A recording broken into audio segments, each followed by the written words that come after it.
Hello, and welcome to Oil for the Journey. We're following along with the Bridges for Peace Ignite the Truth Bible reading plan. My name is Tony Turner, and I'll be your journey reader for today. I'm going to be sharing from the book of Daniel, chapters 11 and 12, and it's my honor and pleasure to read from the New Living Translation. Daniel, chapter 11.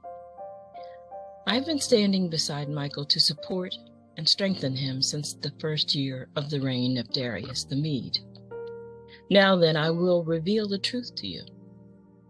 3 more Persian kings will reign, to be succeeded by a 4th, far richer than the others. He will use his wealth to stir up everyone to fight against the kingdom of Greece. Then a mighty king will rise to power who will rule with great authority and accomplish everything he sets out to do. But at the height of his power, his kingdom will be broken apart and divided into 4 parts.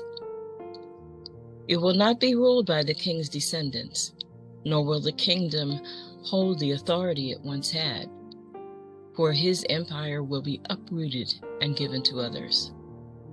The kingdom of the south will increase in power, but one of his own officials will become more powerful than he and will rule his kingdom with great strength. Some years later, an alliance will be formed between the king of the north and the king of the south. The daughter of the king of the south will be given in marriage to the king of the north to secure the alliance. But she will lose her influence over him, and so will her father. She will be abandoned along with her supporters. But when one of her relatives becomes the king of the south, he will raise an army and enter the fortress of the king of the north and defeat him. When he returns to Egypt, he will carry back their idols with him, along with priceless articles of gold and silver.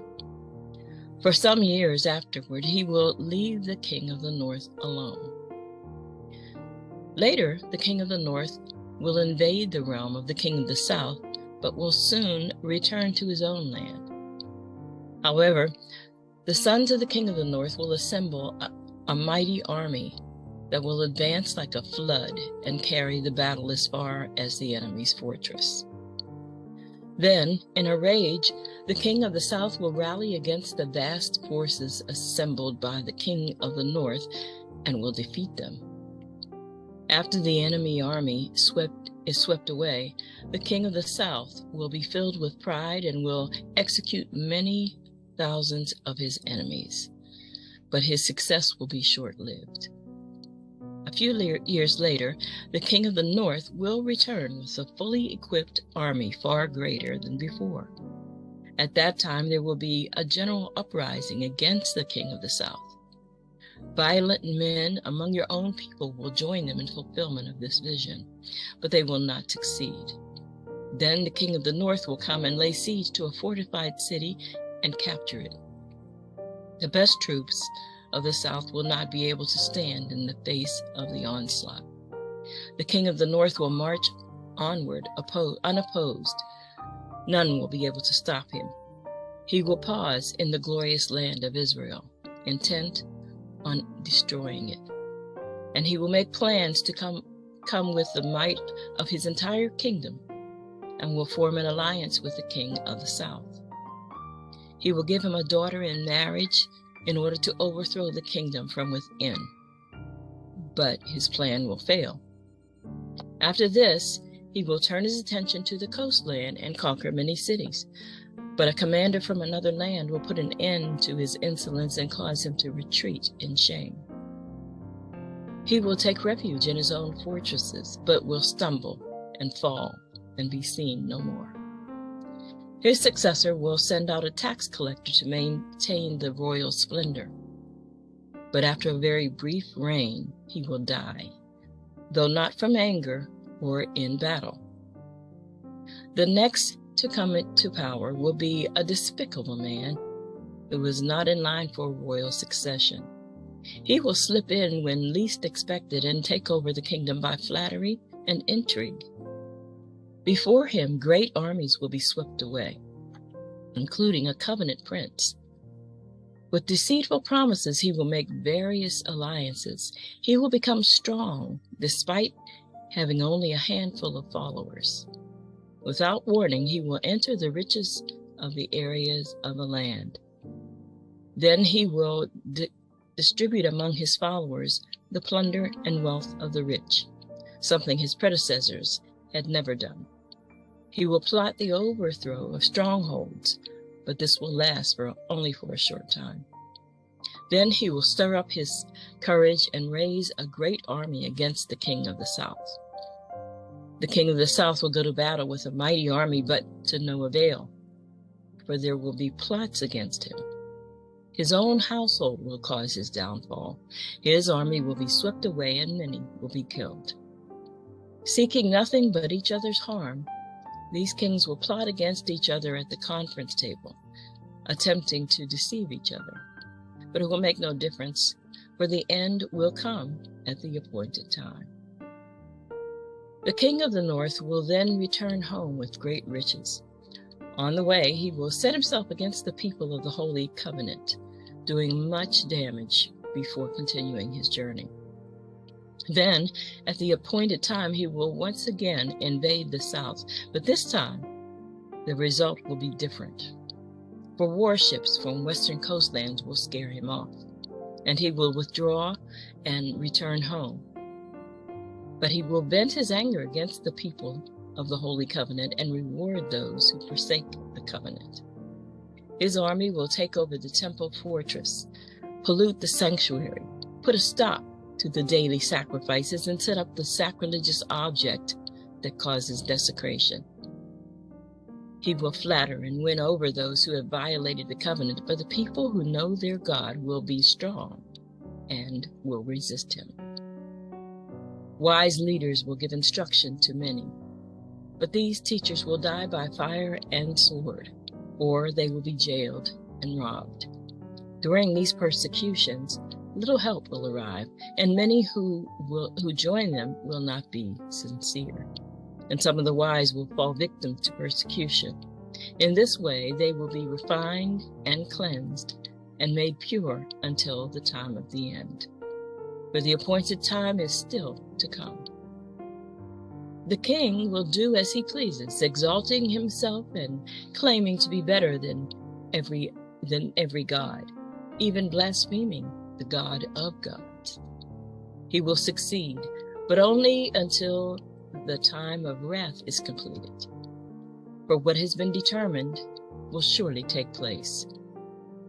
He will have no respect for the gods of his ancestors, or for the God loved by women, or for any other god, for he will boast that he is greater than them all. Instead of these, he will worship the God of fortresses, a god his ancestors never knew, and lavish on him gold, silver, precious stones, and expensive gifts.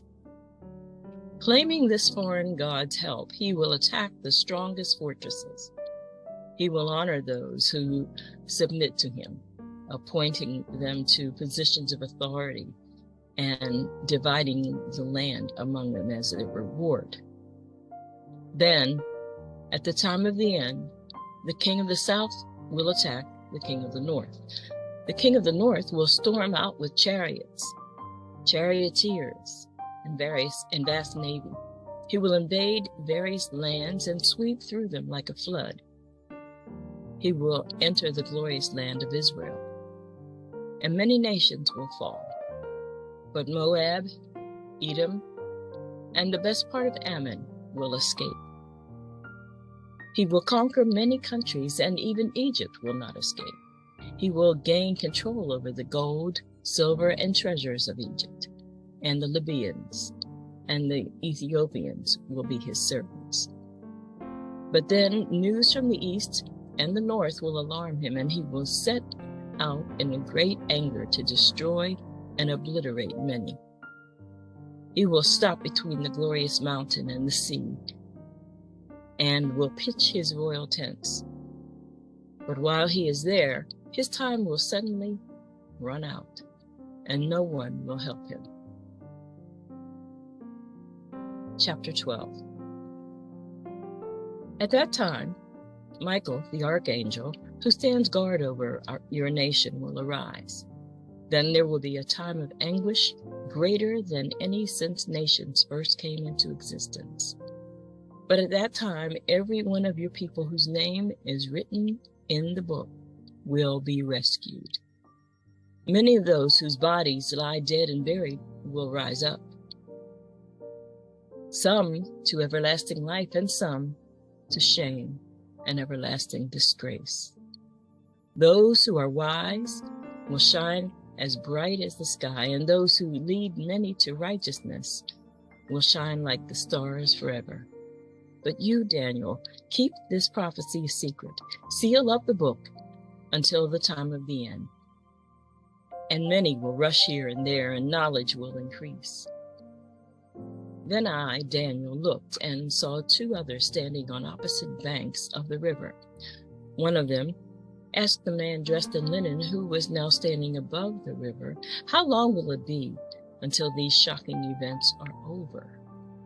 The man dressed in linen, who was standing above the river, raised both his hands toward heaven and took a solemn oath by the one who lives forever, saying, "It will go on for a long time, times and a half a time. When the shattering of the holy people has finally come to an end, all these things will have happened." I heard what he said, but I did not understand what he meant. So I asked, "How will all this finally end, my Lord?" But he said, "Go now, Daniel, for what I have said is kept secret and sealed until the time of the end. Many will be purified, cleansed, and refined by these trials, but the wicked will continue in their wickedness, and none of them will understand. Only those who are wise will know what it means. From the time the daily sacrifice is stopped and the sacrilegious object that causes desecration is set up to be worshipped, there will be 1,290 days. And blessed are those who wait and remain until the end of 1,335 days. As for you, go your way until the end. You will rest, and then at the end of days, you will rise again to receive the inheritance set aside for you." Now, I'm thinking there are those who have had discussions about what's spoken of in the book of Daniel, and particularly as it pertains to the end of times. That's not my purpose here today. In fact, God told Daniel that some of it is to be kept secret until the end. I'm encouraged to remember that Daniel was a prophet. He heard from God and he spoke for God, who cannot lie. I'm encouraged to cling to that last line in chapter 12, where it says, "Go your way until the end, and then at the end of days you will rise again to receive the inheritance set aside for you." I encourage you to do the same. God bless you.